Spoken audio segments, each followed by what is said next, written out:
Hey guys, good news. It looks like the oscillation problem has been resolved. The message at the top from the forums is here from a King Song social media representative, in case you're not familiar with him.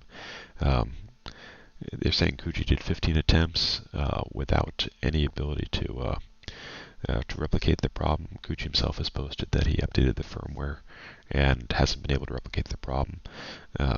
Kudos for him for testing and risking life and limb.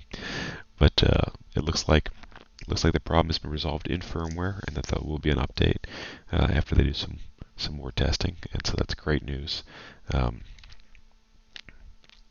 you go. That's all the news.